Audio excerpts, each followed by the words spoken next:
haddaad doonaysid inaad noqotid graphic designer aad in badan ka fikiraysid videogan aaduu kugu fiican yahay ee daawo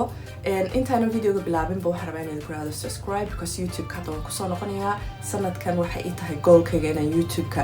ayaan maaragtay aada uga muuqdo so markaa sii like gareeya sii subscribe gareeya haddaad xiisaysaan wax kasta ku saabsan design iyo marketing iyo AI intaba waan idinla qaybsan doonaa insha allah so videogan markaa waxaan rabaa inaan ka hadlo qofkii doonaya inuu noqdo graphic designer sanadkan 2026 waxaan rabaa inaan idinla qaybsado wadadan usoo maray anigu inaan noqdo graphic designer waxaan sameyn lahaa haddaan maanta bilaabi lahaa 2026 aan bilaabi lahaa inaan noqdo graphic design iyo waxaan rabaa inaan ka jawaabo su-aal markasta aan maqlo oo ah miyay fiican tahay inaan bilaabo imika inaan noqdo graphic designer because AI baa shaqo kasta la wareegaya qof walba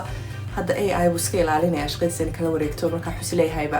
maxaad ka baranaysaa skillkan so waxaasoo dhan baan cover garaynaynaa insha allah so haddaan ka bilowno aniga safarkaygii waxaan bilaabay 2017 sir fiicanna waxaan u galay 18 inaan barto xirfadan waqti baa jirtay xitaa aan break ka galay aan ka yar niyad jabay because Adobe Illustrator way yara adag tahay runtii in la bilaabo laakiin saasay tahayna jacaylkii baa ka weynaaday sidii baan ku socday marka wax kasta runtii it requires inaad haysatid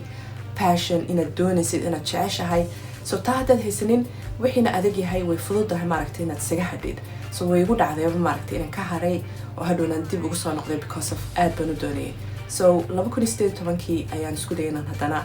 maaragtay barto aan toolkii ugu fiicnaa lagu isticmaali karo inaad samaysid design iyo brand design ba waxa weeyaan Adobe Illustrator sidaan anigu u arko toolyaal kala jira badkaasaan anigu si fiican u garanayaa Canva xitaa dadku isticmaalaan oo dadka maaragtay professional designers way ku yara qoslaan laakiin runtii Canva wallahi ma yaraysto oo sanadba sanad wuxuu sameeyaa inuu kan kale uu meesha ka cararo yiraahdo waa la soo qabanayaa waa inaan hore u socdo markaa programyo kale iyo waxyaalo kale kusoo daraan so markaan 2018 aan maaragtay u qaatay serious inaan barto waxaan qaatay koorsooyin ku saabsan graphic designka meel kastoo graphic design laga hadlayana waan joogay oo dee inta badan waa YouTube obviously dee meel kale aad aadi kartid ma jirto so markaan u qaatay serious aan si fiican u bilaabay waxay ahayd 2022 markaasaan doortay inaan maaragtay aan doorto target audience-kayga oo noqday dadka Soomaalida aan rabay inaan u shaqeeyo aan rabay inaan u shaqeeyo as a freelancer markaasaan doortay xitaa laftirkeeda taasna because waxaan eegay runtii meelaha kale ee laga shaqaysan karo sida Upwork iyo Fiverr waan yara fiiriyay waan yara tijaabiyay dhowr cisho laakiin waan arkay already as a beginner maaragtay inay tahay kind of impossible because dad baa meesha ku jira oo waqti dheer ku jiray waana review based inaad reviewga heshid isla markiiba aad kor usoo baxdeed aad heshid clientyo badan waan arkay taas inay noqon doonto dhib weyn so waxaan sameeyay xooga waxaan saaray inaan sameeyo some sort of like personal brand inkastoo runtii iskuma sheegi lahayn personal brand but inaan somehow social media soo fadhiisto dadka tuso skillkayga iyo waxaan awoodo wallahi waxaan dhihi karaana si fiican bay igu shaqaysaa alxamdulillah because waxay isiisa chance in lala shaqeeyo dad Soomaali degan all the way Australia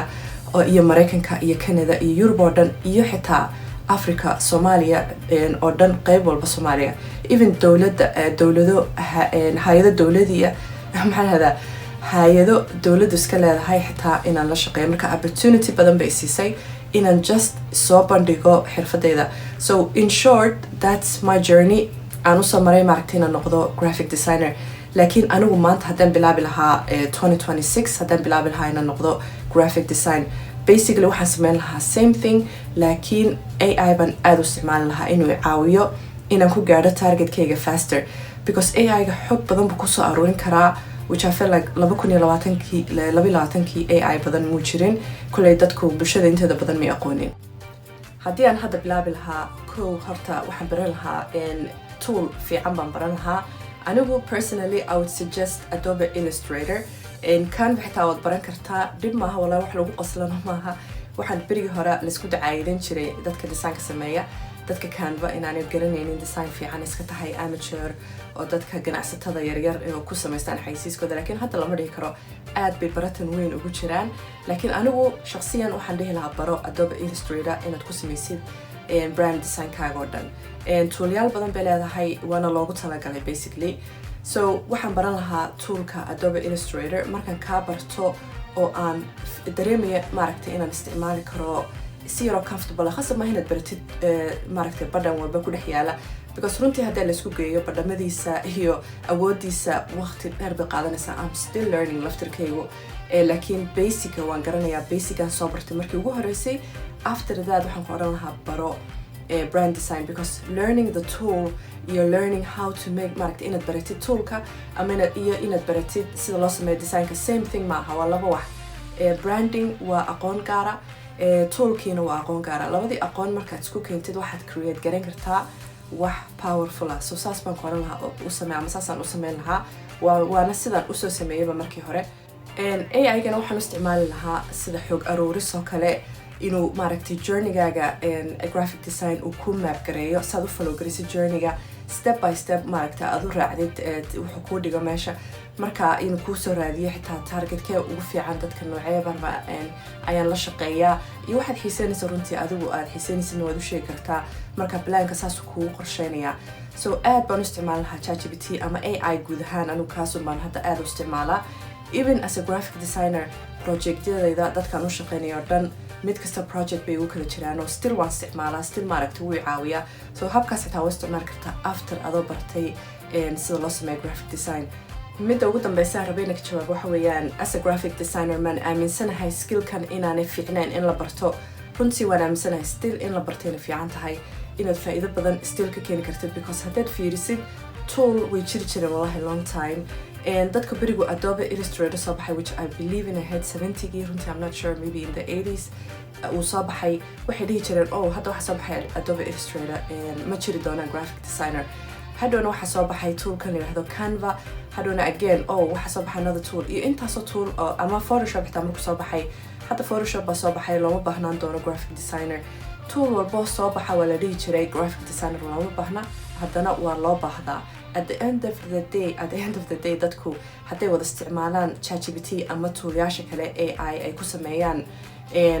brand way isku wada ekaanayaan. mid shakhsiyo ka duwanaanaya ka kale ma jirto because haddana competitionka wallahi aad bay u adagtahay. waxaad rabtaa inaad ka dhex muuqatid boqolaalka company ee sameeya waxaad adigu samaysid. so anigu still waxaan leeyahay waa loo baahan yahay even qofku hadduu isticmaalo Canva, hadduu isticmaalo inta Canva brand aan anigu dib u sameeyay shakhsiyad xitaa lama tirin karo. so markasta waxaa loo baahan yahay qof iyo human bini aadan ayaa loo baahan yahay wixii sameynaya oo isticmaalaya caqli, isticmaalaya maxay ahayd groupka dadka uu rabo inuu soo jiito. waxaasoo dhan AI isagoo garanaya, haddana that human element ayaa ka maqnaan doona mar walba. waxa AI uu soo tuurana waxay noqonaysaa mar walba same thing uu soo tuurayo qof kale. marka hadda aniga laftarkayga as a human maaragtay designer waxaan xooga saarayaa wax personalized qofka inaan u sameeyo, wax soul haysta, wax maaragtay qofka kale soo jiidanaya iyo waxyaalo badan oo kale oo AI-ga samayn karaynin unbaad adigu xooga saaraysaa sidaad maaragtay upper hand u haysan kartid. so 100% anigu waan aaminsanahay inay tahay skill fiican oo laga shaqaysto oo aan aniga laftarkayga still ka shaqaysto. halkaasaan kusoo gabagabeynayaa videogan. waad mahadsantihiin, I hope inay wax ka faa'iideen. waxaan jeclaan lahaana inaad commentka kusoo qortaan haddaad jeclaan lahayd inaad noqotid graphic design iyo haddaad aaminsan tahayba inay tahay skill u baahnayn in la barto. aniga laftarkayga dadka waan baraa graphic design, linkana hoos baad ka helaysaa. mac salaama.